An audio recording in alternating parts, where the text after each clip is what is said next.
Hello student, welcome back. उम्मीद करता हूँ यहाँ पे सब लोग ठीक हो गए। आज का सेशन जो होगा वो होगा इकोनॉमिक्स पे। इकोनॉमिक्स का क्वेश्चन नंबर जो आपका लास्ट आता है 8 मार्क के लिए क्या करेंगे अपन आज डिस्कस करेंगे। एक ही क्वेश्चन लेके आया हो, डिटेल में डिस्कस करके कैसे लिखना है। मेन इंपॉर्टेंट चीज ये है कि कैसे लिखना है क्वेश्चंस, प्रेजेंटेशंस कैसे होगा, ये सब चीज पे अपन क्या करेंगे डिस्कस करेंगे।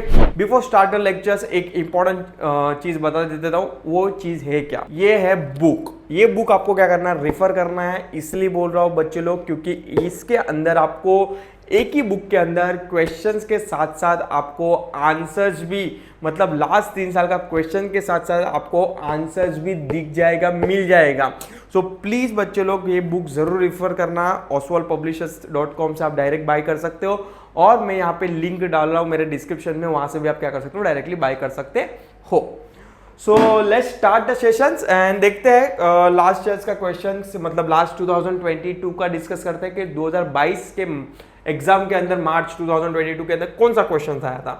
क्वेश्चन ये आया था कि explain the various source of public revenue. बहुत सिंपल क्वेश्चन था, मतलब अगर आपने थोड़ा बहुत भी एक बार झलक भी देख लिया रहेगा ना, अगर एग्जाम के अगले दिन भी ये वाला क्वेश्चन का, मतलब आपने आपके आंख के सामने से अगर क्वेश्चन निकल गया रहेगा तो भी आई डोंट थिंक सो कि इसके अंदर कुछ इतना याद रखने की कोशिश करने की जरूरत थी। क्योंकि अगर आप एज अ पब्लिक रेवेन्यू, मतलब पब्लिक से कैसे कैसे फॉर्म में आप रेवेन्यू जनरेट कर सकते हो एज अ गवर्नमेंट, वो चीज पे क्या पूछा था इन लोगों ने, क्वेश्चन पूछा था। तो let's start with the questions.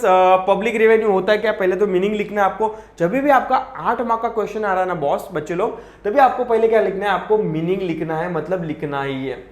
ठीक है, फर्स्ट ये हो जाएगा। थोड़ा प्रेजेंटेशन में लिखना है 8 मार्क के लिए, क्योंकि 8 मार्क के लिए क्वेश्चन है, सबसे बड़ा क्वेश्चन आपके एग्जाम में ये वाला पूछते हैं। सेकेंड आपको डेफिनेशन है, तो 100% डेफिनेशन लिखनी है आपको। और उसके बाद अगर चाहो तो आप डायग्राम ड्रॉ कर दो, मतलब जो पॉइंट आप क्या करने वाले हो, एक्सप्लेन करने वाले हो, उसका क्या कर दो डायग्राम के फॉर्म में, या तो कुछ भी फॉर्म में आप चाहो तो डायग्राम हो गया। अगर आपको डायग्राम ड्रॉ करना है या तो ऐसे कोई टेबल फॉर्म में भी क्या कर सकते हो, आप एक्सप्लेन कर सकते हो। इसलिए बोल रहा हूं क्योंकि थोड़ा प्रेजेंटेशन वाइज भी अच्छा दिखेगा और 8 मार्क के लिए मेरे हिसाब से अच्छा दिखेगा। मतलब कहा ना कहा एग्जामिनर अगर डिटेल में चेक नहीं करना है उसको, अगर उसको नीचे तक नहीं जाना, क्वेश्चन देखना है, आंसर्स नहीं देखना, तो इधर से ही क्या कर लेगा, वो टिक मार्क करके क्या कर सकता है, आपको राइट आंसर देके मार्क्स दे सकता है। तो मेरे हिसाब से ये क्या कीजिए, आप ये प्रोसेस फॉलो कीजिए। आपके एग्जाम में जब भी ये क्वेश्चन आएगा 8 मार्क के लिए, तभी ये बेनिफिट है आपके एडिशनल मार्क्स स्कोर करने का। क्योंकि क्या होता है कि एग्जामिनर बोर हो जाता है कि एक ही क्वेश्चन, मतलब खाली क्वेश्चन आंसर बच्चे लोग ने लिखा है, सडनली ऐसा कुछ आपको दिखेगा, मतलब डायग्राम टाइप, सो कहाँ ना कहाँ पेपर जो चेकर है उसको थोड़ा अच्छा फील होता है। ठीक है, चलो। Public revenue means aggregate collection of income with the government through a various source. Public revenue hold a permanent positions in a study of public finance, which is a part of the study of economics. Thus, the necessary of public revenue arise due to the public expenditure. The main source of public revenue are as follow. Question simple पूछा था कि भाई कौन से ऐसे source है जो governments को पैसा मिलता है, कौन सी जगह से, सोर्स मतलब जगह से गवर्नमेंट को पैसा रिवेन्यू इकट्ठा होता है। तो लेट्स सी, देखो ब्रॉडर लेवल की बात करूं तो 2 वे है। एक तो है टैक्स, सबसे बड़ा जो सोर्स है वो है गवर्नमेंट को जो है टैक्स के फॉर्म में। अभी टैक्स में भी बहुत सारे 2 सोर्स है, direct tax and indirect tax. उसके बाद आ जाता है गवर्नमेंट को नॉन टैक्स रेवेन्यू, मतलब 2 मेजर एंगल को एक्सप्लेन किया है, एक है टैक्स, एक है नॉन टैक्स। टैक्स के अंदर भी मैंने 2 बाइफर्केशन किया है, एक डायरेक्ट टैक्स है जो इनकम टैक्स है, और इनडायरेक्ट टैक्स है सबसे मेजर वाला पोर्शन जो है GST is a indirect tax. अगर ऑब्जेक्टिव में आया तो 1 मार्क के लिए बच्चे लोग याद रखना, और income tax is a direct tax. ठीक है, बहुत बार इन लोग ने डिस्टिंग्विश बिटवीन में भी पूछा है, what are the basic difference between direct tax and indirect tax. तो प्लीज बच्चे लोग थोड़ा प्रेजेंस ऑफ माइंड रख के क्वेश्चन देखना, 4-4 मार्क के लिए पूछ लेते हैं इन लोग। ठीक है, तो let's see tax. There are 2 main types of tax, they are direct tax and indirect tax. मैंने तुम लोग को बता भी दिया कि भाई ये लोग डिस्टिंग्विश बिटवीन के फॉर्म में भी पूछते हैं जनरली।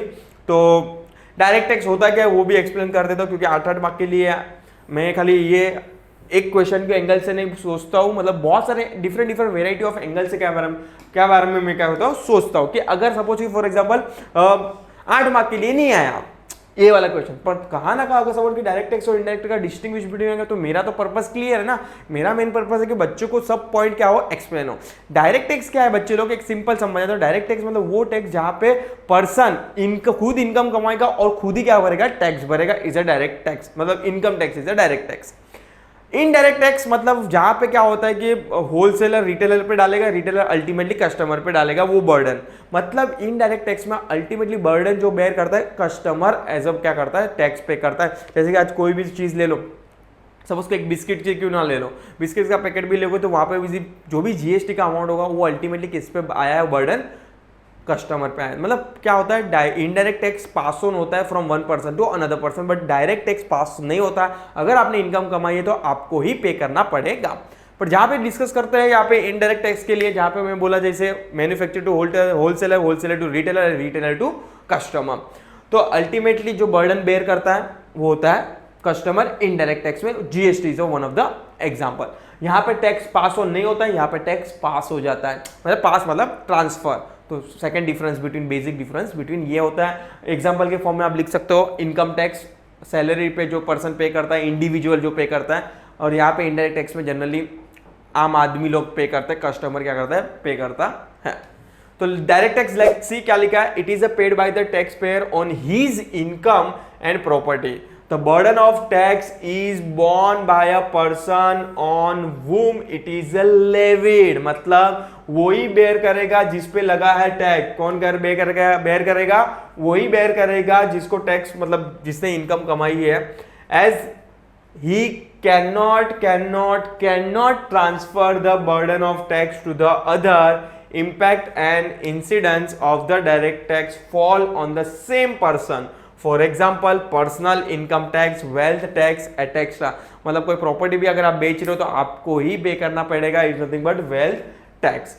अभी let's see what are the indirect tax में क्या लिखा है।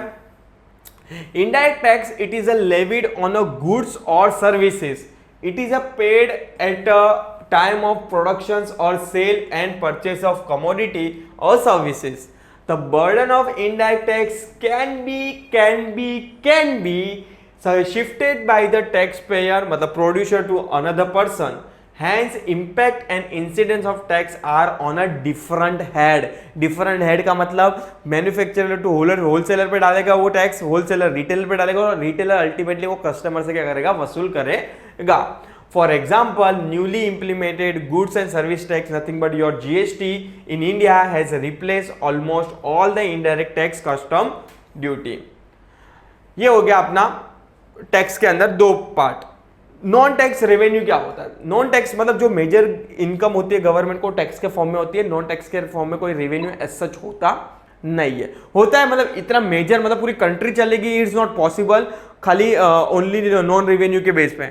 जो मेजर पोर्शन जो गवर्नमेंट को निकल के आता है, जो रेवेन्यू जनरेट होता है, वो है टैक्स। और उसमें भी कौन सा टैक्स मैं बात कर रहा हूं, नॉन इनडायरेक्ट टैक्स। वो भी कौन सा मैं बात कर रहा हूं, इनडायरेक्ट टैक्स से सबसे ज्यादा क्या होता है गवर्नमेंट को, रेवेन्यू। क्योंकि देखो एक कॉमन सेंस है, आज इनकम टैक्स आपको क्या लगता है कि 1.5 करोड़ जितनी वस्ती है अपने, 150 crore, sorry my bed 150 crore जितनी वस्ती है यहाँ पे अपने इंडिया में, तुम लोग क्या लगता है सभी लोग टैक्स पे कर रहे हैं?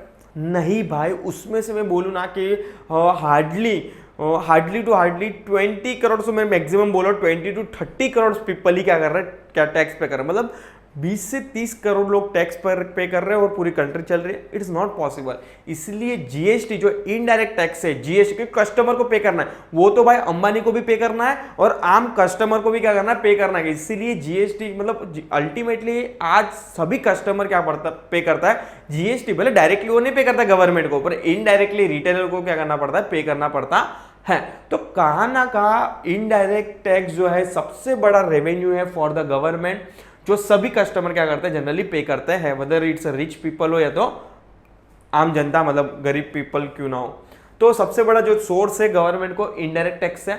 नॉन टैक्स रेवेन्यू की अगर मैं बात करूं सोर्स की, तो इतना मेजर नहीं है, वो ठीक है, थोड़ा बहुत चिल्लर निकल जाता है खर्चा पानी, बट हाँ it's not main source, it's ancillary to the main source बोल सकते हो। लेट्स सी क्या क्या उसके अंदर एग्जांपल्स दिए non tax revenue. Public revenue received by the government administrations, public enterprise, gifts and grant etc. are called as a non-tax revenue. These sources are different than the taxes. A brief information about these sources are explained as follow. पहला ये borrowing, generally borrowing मतलब it's kind of बोल सकते हो loan, उधारी।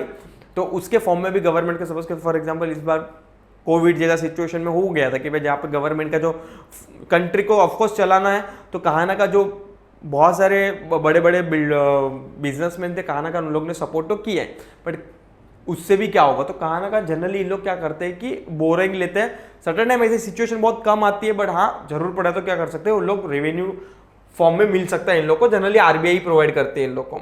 The government can borrow from the people in the form of deposit, bond etcetera. It is also loan from the foreign government and organisation such as the IMF, world bank एटेक्स्ट्रा।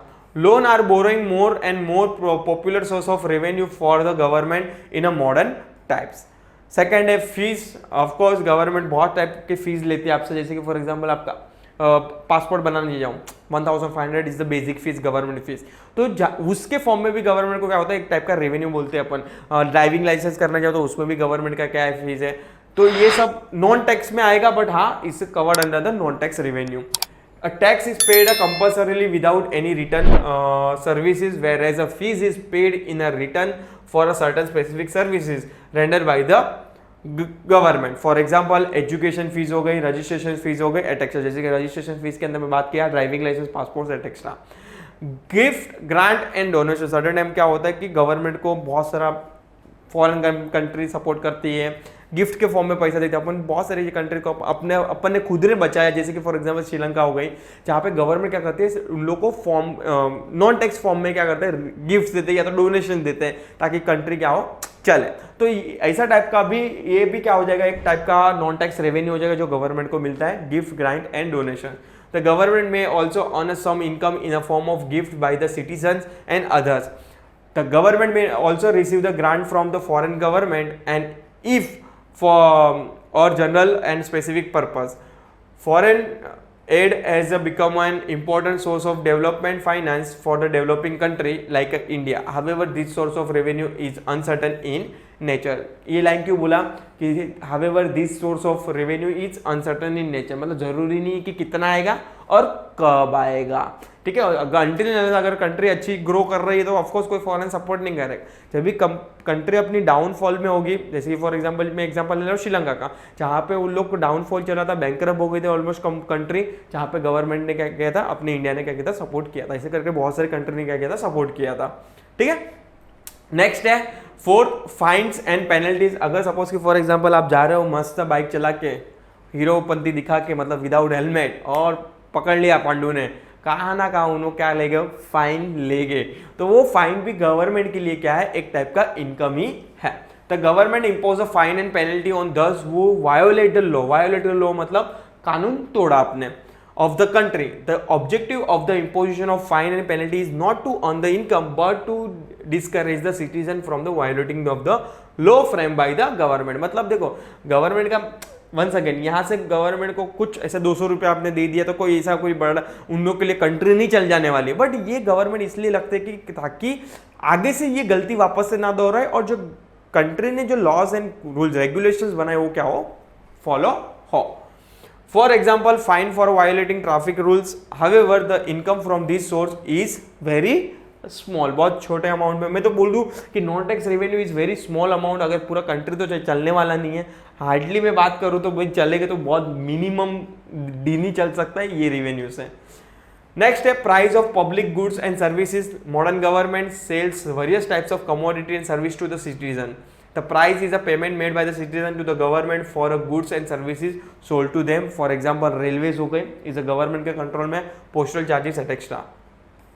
Next है 6 special levies. Special levies का मतलब होता है कि certain luxuries facilities देती है government certain peoples के, तो वो कहीं फ्री में नहीं देती है, गवर्नमेंट उसके लिए क्या करती है, चार्ज करती है. This is levied on thus commodity, the consumption of which is harmful to the health or well-being of the citizen. Like a fine and penalties, the objective is not to earn the income but to discourage the consumption of a harmful commodity by the citizen. जैसे कि उन लोग ने यहाँ पे example लिया है कि वो जैसे कि कोई ऐसा गुड्स बना रहा है कि जहाँ पे पब्लिक को नुकसान होने वाला है, यहाँ पे एग्जांपल उसका लिया है कि जैसे कि फॉर एग्जांपल वाइन पे या तो फिर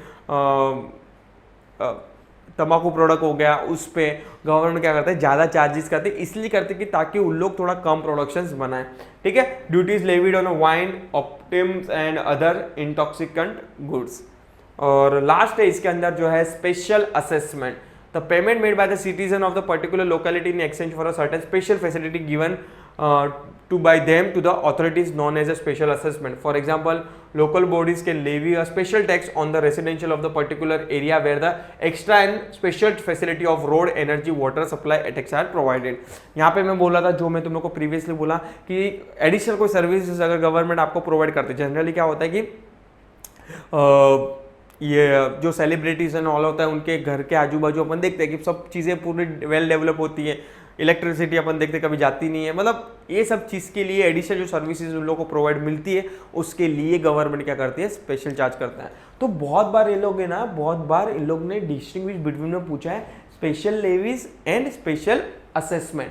स्पेशल असेसमेंट वो है जो एडिशनल सर्विस दे रहे हैं, और स्पेशल लेवी मतलब ताकि ऐसा कोई गुड्स बना रहा है ताकि वो पब्लिक को हार्मफुल है, इसलिए ज़्यादा गवर्नमेंट क्या कर रही है, चार्ज कर रही है।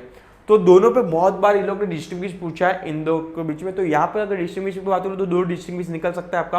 पहला डिस्टिंग्विश बिटवीन जो होगा आपका direct tax and indirect tax होगा, और ये भी हो सकता है स्पेशल असेसमेंट और स्पेशल लेवी। तो आई होप आपको क्लियर है। कुछ भी डाउट हो रिगार्डिंग दिस क्वेश्चन बिंदास कमेंट सेक्शन में लिख सकते हो। Not only this question, economics को लेके वन सेकंड बच्चे लोग तुम लोग को बता देता हूँ कि बहुत सारे बच्चे लोग अभी भी मेरे को बोल रहे हैं कि सर आप 2024 के लिए वीडियोस बनाओ। बट तुम लोग को बता देता हूँ बच्चे लोग, ऑलरेडी जो लास्ट ईयर मैंने बनाया है ना वीडियोस, वही देखो। मेरे हिसाब से तो कुछ नया पोर्शन थोड़ी आया है। और पैनिक मत होइए, आप लोगों के लिए लाइव सेशन जल्दी शुरू होने वाला है। ऑलमोस्ट मैं ट्राई करूँगा कि 1 मंथ के बाद आफ्टर दिवाली तो मैं ऑन द स्पॉट क्या कर दूंगा, शुरू कर दूंगा। तो पैनिक मत होइए, रिविजन लेक्चर जरूर होगा एसपी को लेके, ओसी को लेके, इकोनॉमिक्स को लेके। बट हाँ, टेंशन मत लीजिए, तब तक आप मेरे सभी वीडियोस देख के क्या कर दीजिए, कंप्लीट कर दीजिए। सो ठीक है, मिलते हैं। तो टिल टाइम प्लीज चैनल के लिए अपडेट रहिए, और जाते जाते चैनल को लाइक, शेयर और सब्सक्राइब जरूर करिए। Thank you so much.